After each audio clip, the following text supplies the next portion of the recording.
Chapter 7: Improving the Accounting System. By the end of this chapter, you should be able to identify changes to the accounting system, analyse the implication of the changes to the accounting system, consider the effects of recommended changes on the users of the system, and justify recommended changes to the accounting system. Section 1: Reasons for change. The need for change. Identifying the need for change is an obvious starting point, and the existing system will need to be recorded and reviewed.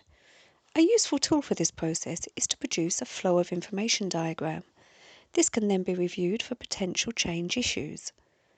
Another analysis tool is to consider the Office Procedures Manual. Ideally, these should be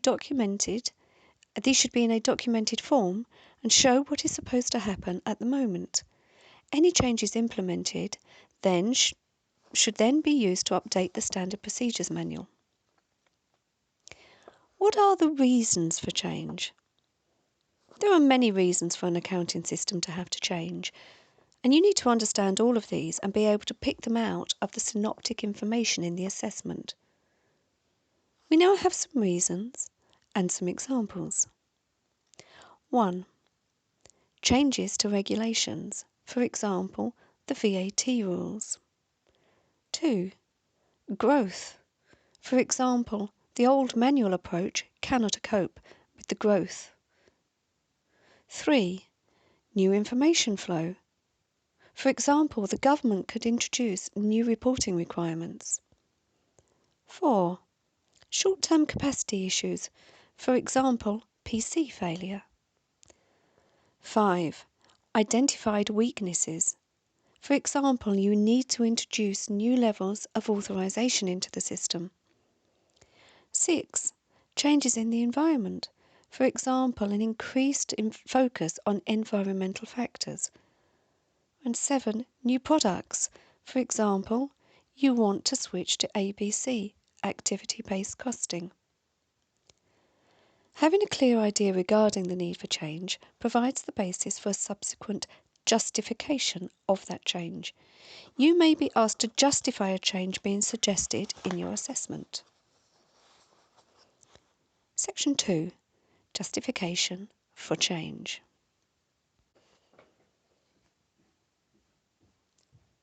Cost-benefit analysis.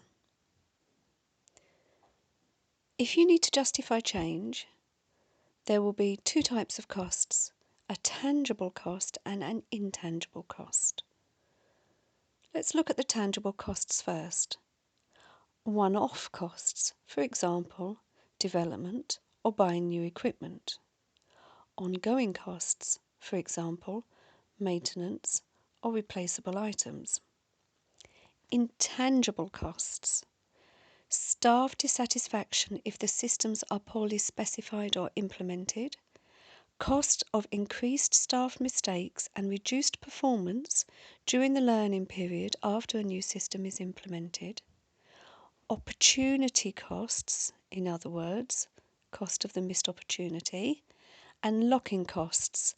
Purchasing a particular solution can bind a company to a particular supplier, reducing its ability to take advantage of future developments from other providers. There are also benefits, both tangible and intangible. Let's look at the tangible first. Savings in staff salaries, maintenance costs and consumables. Greater efficiency.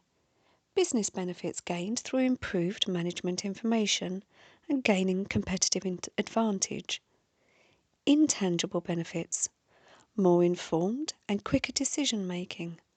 Improved customer service resulting in increased customer satisfaction. Freedom from routine decisions and activities resulted in more time being available for strategic planning and innovation, and better understanding of customer needs through improved analysis of data. Two possible methods of performing this analysis should be familiar to you from previous studies: payback and net present value. Payback. Payback calculates the time taken for project cash inflows to equal project cash outflows. The decision rule is to accept the project that pays back most quickly. Whilst projects that pay back quickly may be inherently less risky, the overall return on a project is not considered, as cash flows occurring after payback are ignored. Then there is an example given, numerical example, on payback.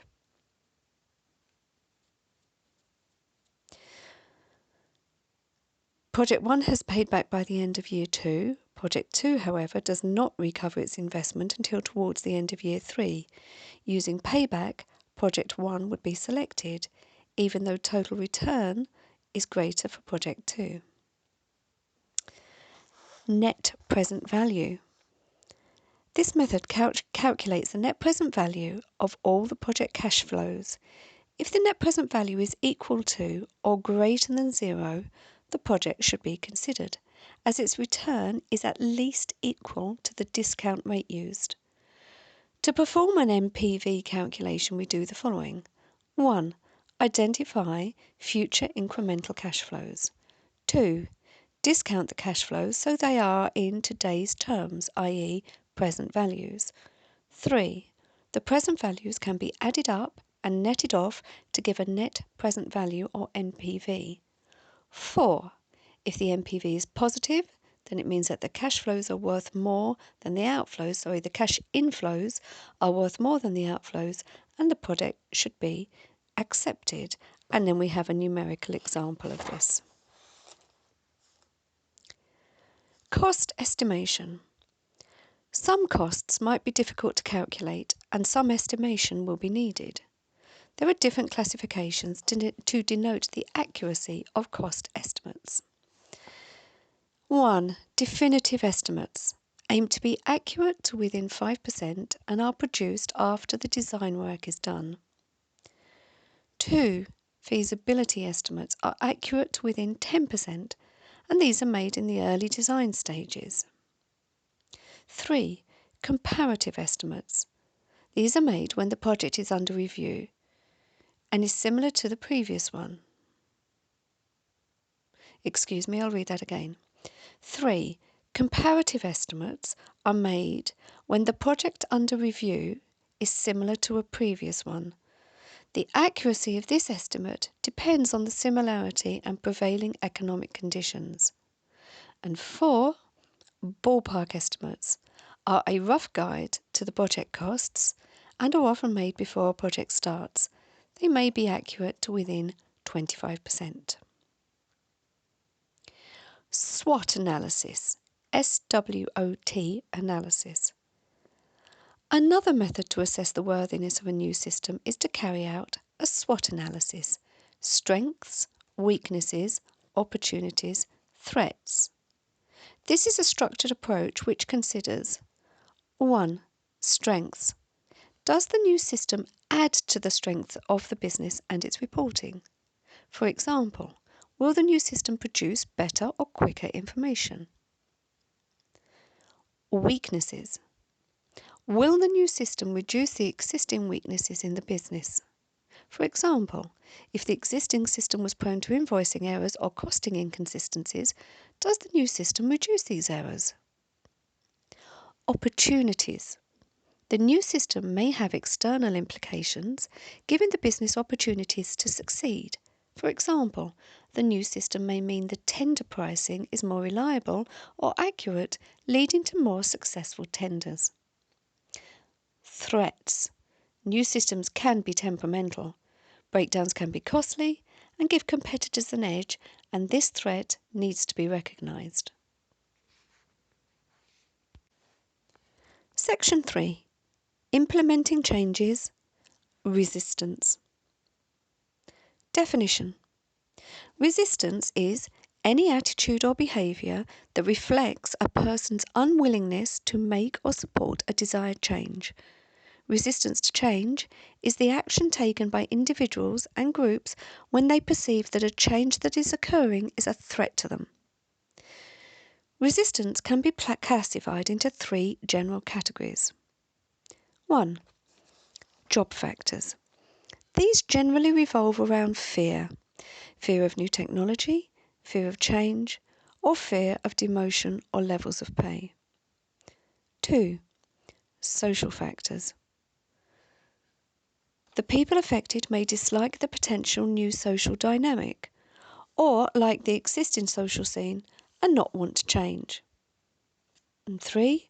Personal factors. These by definition are more varied as each person may react differently to a particular change. It is important to respond to these threats for a successful changeover. Now we have a table showing a column of sources of resistance and also a column showing the possible response to each one. So, source of resistance, the need for security and the familiar. Possible response, provide information and encouragement and invite involvement. Source of resistance, having the opinion that no change is needed. Possible response, clarify the purpose of the change and how it will be made. Source of resistance, trying to protect vested interests. Possible response, demonstrate the problem or the opportunity that makes changes desirable. Sources of resistance, dislike the social upheaval. Possible response, organise social team building events. Change agents. Many organisations employ change agents to encourage and facilitate change. They can play a major role in helping deal with resistance to change. Usually, change agents are figures who are familiar and non-threatening to other people. The quality of the relationship between the change agent and key decision makers is very important, so the choice of a change agent is critical. Section 4. Implementing changes. Approaches. Changing accounting procedures are fraught with difficulty. Transactions or records can be lost or duplicated, and so an organised process is recommended. And there are various forms of testing to be carried out before an implementation can begin. Testing methods can include the following. Realistic data testing. The new system is tested against normal transactions to ensure it operates as expected. Contrived testing. The new system is presented with unusual data to see how it reacts. For example, negative sales invoices. Volume testing. A common problem with systems is that they fail to cope when volumes increase, so this should be tested in advance. Systems may crash or slow down excessively. User acceptance testing. Systems are often designed by IT experts, but then used by people with much less IT skill.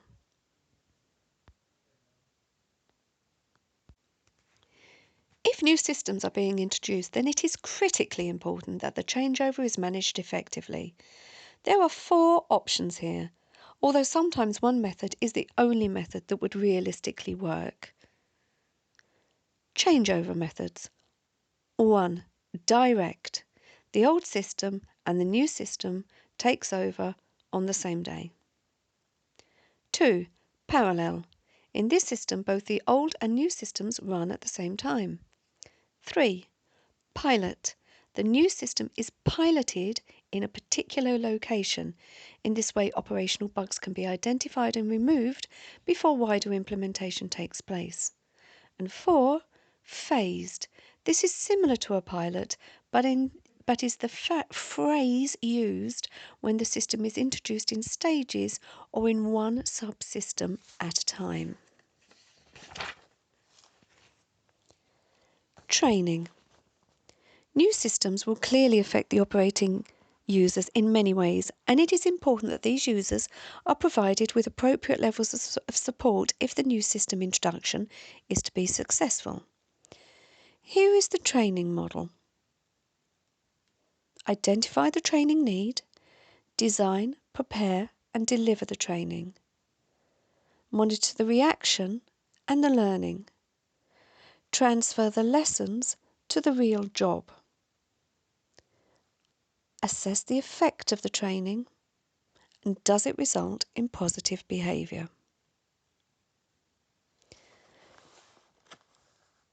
Now we have the training model again in greater depth. Step 1. Identify the training need.